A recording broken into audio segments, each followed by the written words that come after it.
This is fight 251, and it's in Pattaya. I never get to fight in Pattaya.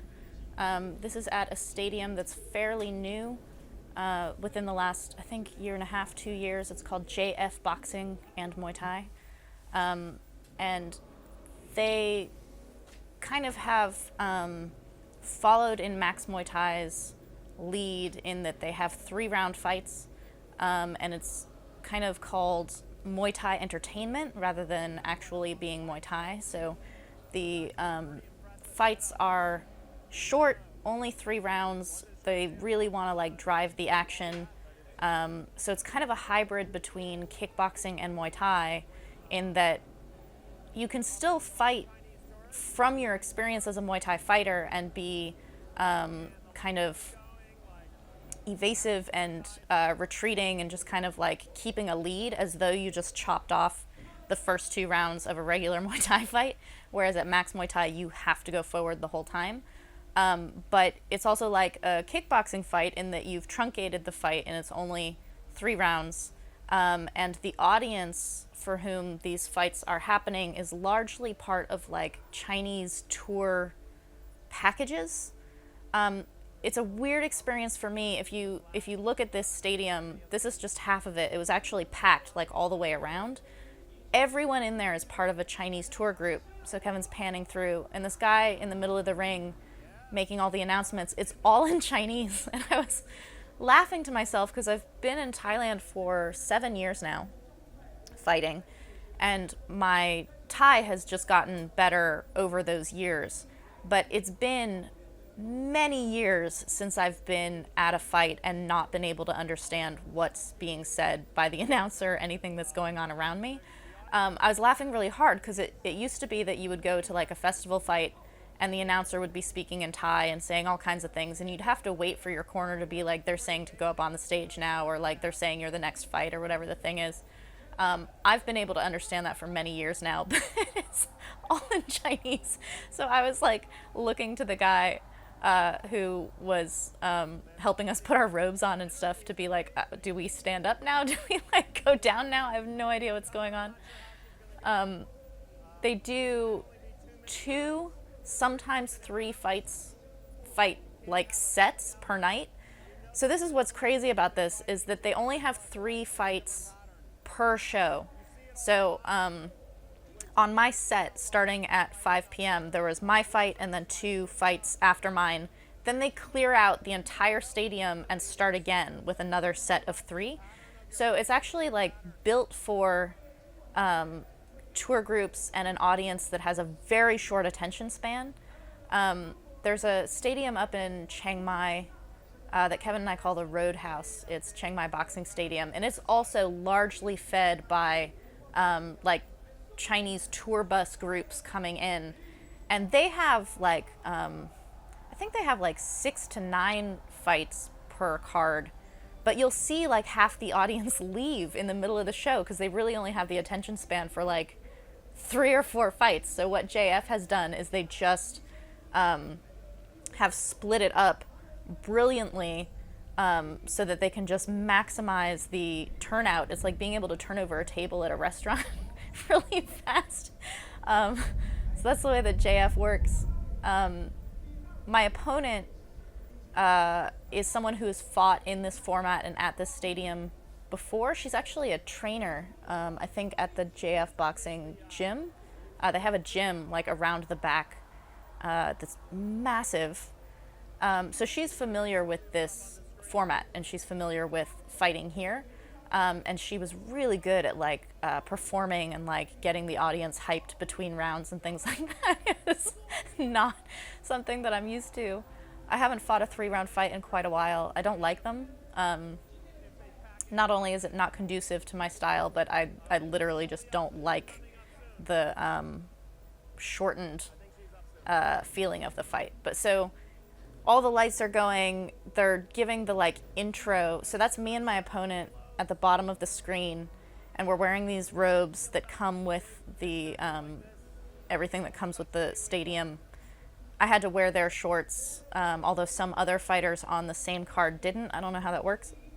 But they're basically, and I think they're announcing who we are and our weight and maybe a little bit of biographical stuff about us. I didn't give any biographical stuff about myself, so I don't know what they're saying other than that I'm from America.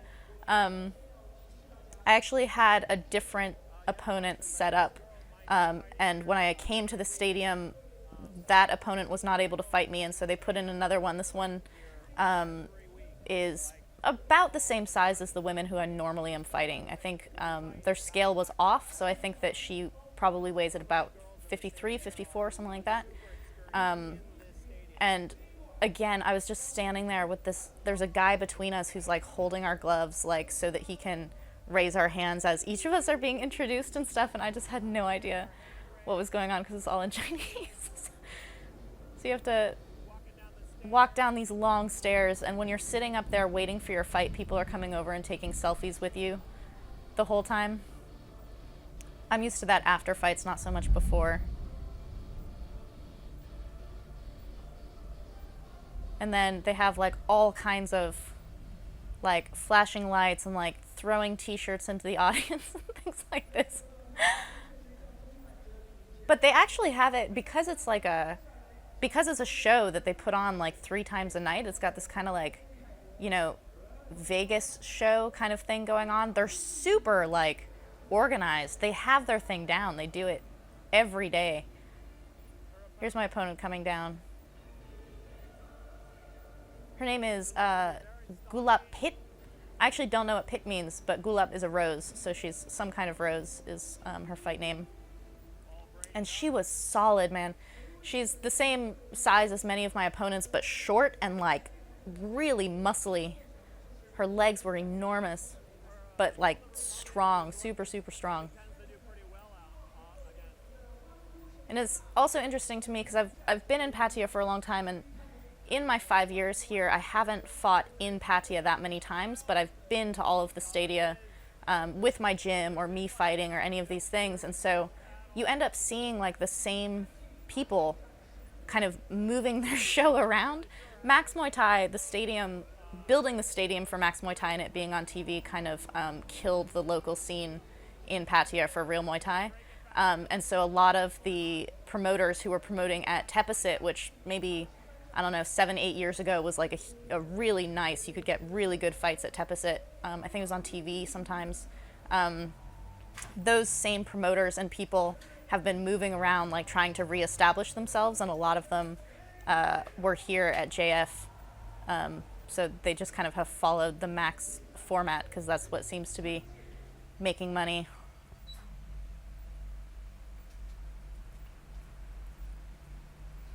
So there's Pinu and Chicken Man and Caro in my corner. Again, I haven't fought in Pattaya for, God, over a year for sure. That doctor down here on the right, that's the doctor who stitched me up for my very famous Yo Cow fight with Lomani where I got 28 stitches.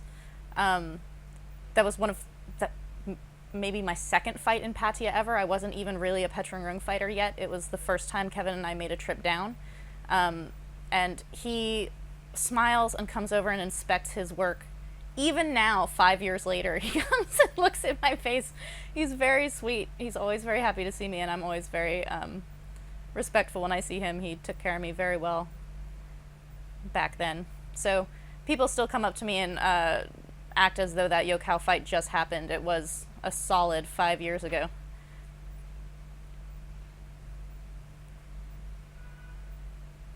She's got a nice Ramwai. I wasn't really able to see it because I was doing mine when we actually had this fight. It's pretty. I was actually scheduled to fight her on another card that was 5 rounds, not 3 rounds, and she ended up not being able to do that fight. And prior to this fight, like in the dressing room, she was like, I didn't want to fight Sylvie in 5 rounds, which I completely understand because I prefer to fight in 5 rounds. So for all the reasons that I want to fight 5 rounds, I understand why she doesn't. The way that she fights, the way that she can have this kind of melded kickboxing and Muay Thai where you can perform like it's a Muay Thai fight having just chopped off the first 2 rounds, instead of it having to be like a forward all the time kind of fight. I can see why people who don't want to have the like marathon of a 5-round fight do well in this format. I don't do super well in the 3-round format. I'm a little bit of a slow burner, and making my opponents tired is an important part of how I fight.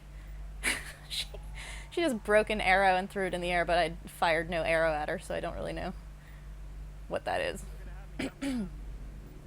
Look at this, though. Like, all the lights and every single seat is filled. There's the promoter right there. I've actually known him for a really long time.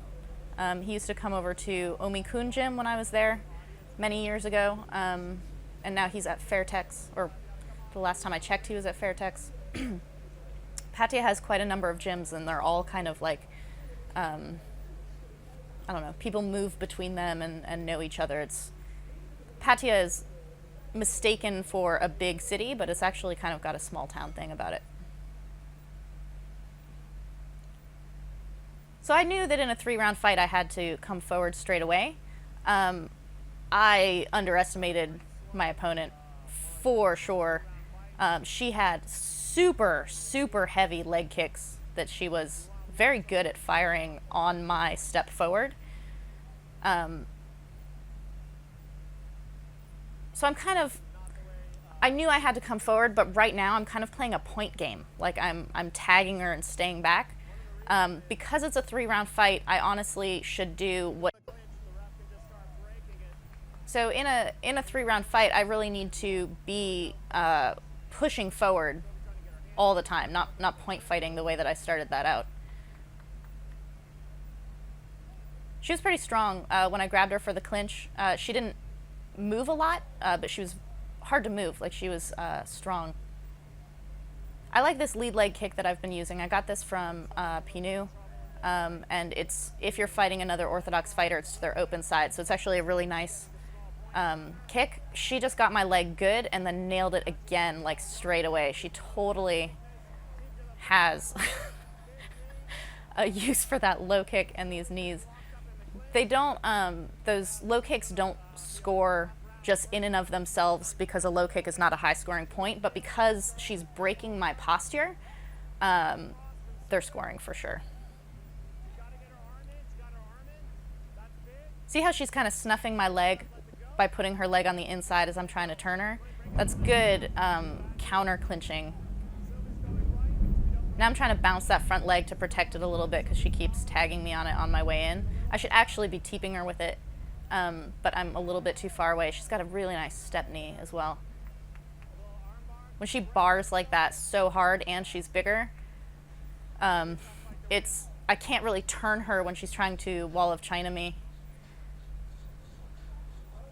So it's interesting because normally when you come back from round 1, nothing really matters. Like, nobody really says anything to you between rounds 1 and 2 because there's nothing important to say unless you're like dropping your hands or something. But in a 3-round fight, when you come back from round 1, it feels like you're coming back from round 3, and it's like you actually need to be making adjustments quickly. Like, there's a sense of urgency after round 1, which is very different from the way that I'm used to fighting. Pinu is telling me to teeper and kick on my way in. Like, don't just come in for the clinch because she keeps hitting me on the leg as I'm trying to close in. So in the ring, I've got Chicken Man and Peacock. I really, really like Chicken Man. He's the one with the striped shirt who's giving me my massage right now. His style, he's in the Muay Thai Library. If you guys are patrons, go watch his session. He's awesome. He has these incredible, impossible to avoid trips in the clinch that actually I wish I had in this fight. They would work really well for a 3-round fight because you can off-balance someone so much. Peacock there is telling me to block those leg kicks. Good idea. Thank you, sir. See how she's like making the audience like clap for her? She's totally doing the like showmanship thing. She totally understands this format. I'm like totally zoned in. I'm kind of back in a like new to this feeling in my head. Look at how wide she gets She actually was able to toss me there. I like that I'm coming in hard, like I totally gallop in after her, like I'm staying really close. My like mental emotional feeling of this fight, that was my big moment in this round, is I was able to turn her into the corner and throw that knee, but I didn't like follow up on it immediately after. See how slowly I'm coming in after her? This is something that I've noticed in other fighters from my gym, and when I see other fighters do it, I'm like, that's totally what I'm doing. But when I know that I'm doing it myself, I totally get emotional about it. But if I were just staying much closer to her like that, that was perfect, being able to counter her kick because I was staying close.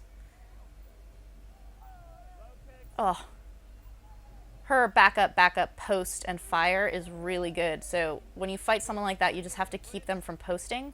And the only way to keep someone from posting is to turn much faster than I am. You don't have to rush, but you have to consistently come forward. You can't like come forward and stall. So I'm trying to turn her. I got a nice knee off of that turn. She actually turned me, and I got the knee off of it. But I kind of like, anytime I get a good point, I can't get the car rolling. Like, I get the car to move, but I can't get it to keep rolling, whereas she has these nice like rolling moments as the backwards fighter. It's an incredibly short fight though, 2-minute rounds and only 3 of them. Oh, she's going after that leg. Oh, I blocked a little bit better, but you see how I like broke my posture on that last one. But hands go up. I'm borrowing from her performance, knowing that you have to like perform between rounds, and that round was better for me than the first one was, so go ahead and like have the I'm on the climb performance feeling. So Pinu is telling me to turn her more in the clinch. Good advice. She's hard to move because she broadens her legs so wide when I grab her, and she's bigger, so it's hard to get those ripping turns that he's asking for. But to be fair, he's like 70 kilos and I turn him when we're training, so there should be no problem in me turning a 53 kilo girl if I can turn a 70 kilo man. So it's a matter of like relaxing and actually taking the pacing time to set up your feet and make that ripping turn. I think that I'm rushing a little bit, and so I'm making my awareness of what I can do a little bit sloppy. She's doing it again. She's so good at this like between rounds, like firing up the crowd kind of thing. After the fight, they have you go outside the stadium and wait for everyone to clear out, the way I was talking about how they have like 3 or 2 sets per night. And so as people are exiting the stadium, you're sitting there or standing there in your clothes, in your fight clothes, and they like take selfies with you. I was unaware that this was going to happen. Oh, she's still going after that leg. It's so good. People who have really good leg kicks often give up on them really soon. She's stuck with it. She knows what works, and she kept on it. It was really good. Oh, I punched her in the chest, which is something that Diesel Noi's been on me to do, and I've done in a few of my most recent fights. It's really good, and I'm happy every time it's coming out. It's like on the way to a body punch, which I've really wanted to bring into my fights as well. Here, I'm durning nice. Oh, so good. As I'm taking a step forward to kick her, she just kicked out my front leg. Like, total Karahat Gansak. If you want to see someone teach me that exact skill, go in the Muay Thai Library as a patron. Karahat and Gansak both teach it, and she just did it, so. I'm following her. I'm really actually very happy with how much I was durning after her. But you can see how I just kind of stall right at the end of her kick. Like, I need to take an extra step just past her kick, and then what I'm doing is right. Firing a lot of right hands, though. I'm not largely a puncher, but I worked with Nung, who as a fighter was known as Napapon. He was a Western-style boxer. We just put his patron library session up. It's really, really good. And he has this like diving forward right cross that I think I'm using here. Peeling her arm down there and getting that knee in. See how she like pulls all her weight to try to like hurl me and I don't go, I'm so much smaller. The fact that I don't go, that's really, really good following technique on my part. But it's late in a 3-round fight to be trying to like push forward and gain a lead when she's basically had a lead the whole time. 3-round fights are crazy. So the announcer comes back in, and you have to go do the whole like standing in the middle of the ring to have the announcement read kind of thing, which again, I'm not used to that in the kinds of fights that I fight. Usually there's a very fast, like, it's pretty clear who won, they announce it, and you both go out. You don't have to stand in the middle of the ring for the announcement. But it's part of a show, so. This posture that Pinu has, that is his posture at Lumpini watching the boys fight as well all the time. I saw my opponent actually last night. I came with Caro. She fought at JF last night, and my opponent was actually like organizing all of the fighters, giving them their gloves and moving them around and things like this. I had to run up the stairs because I had left my sandals up there. If you come and fight in Thailand, remember where you leave your shoes, because if you have to have some kind of entrance, like if you have to go on a catwalk or if you have to go around the ring or something like this, your shoes may not be where you come back out. So pay attention to where you leave your shoes when you're fighting in Thailand, for sure. Hey, I am leaving JF Boxing Stadium in Pattaya, fight 251. I haven't fought in Pattaya in many, many years, so I was really excited to fight here. But unfortunately, this was like kind of a terrible turn of events, and I lost this fight. It was only 3 rounds. I lost on points. And it's an opponent I totally, like a normal opponent I would be fighting. Everything about it, had I won, would have been kind of a better situation. But having lost, this is now a really bad situation in which I probably won't be fighting in Pattaya anymore. So that sucks. I kind of feel like I just lost like 10 fights in one fight. So I'm not super upset about losing this fight, but I'm upset about the turn of events and situations that make this so that I lost a bunch of fights. I had my gym in my corner, which I never have, which is one of the reasons I probably won't be fighting in Pattaya anymore. So Sylvie's super fucking bummed out. Thank you everyone for watching the live stream, those of you who did. Yeah, I could have fought much better than I did, and so I need to do that. But the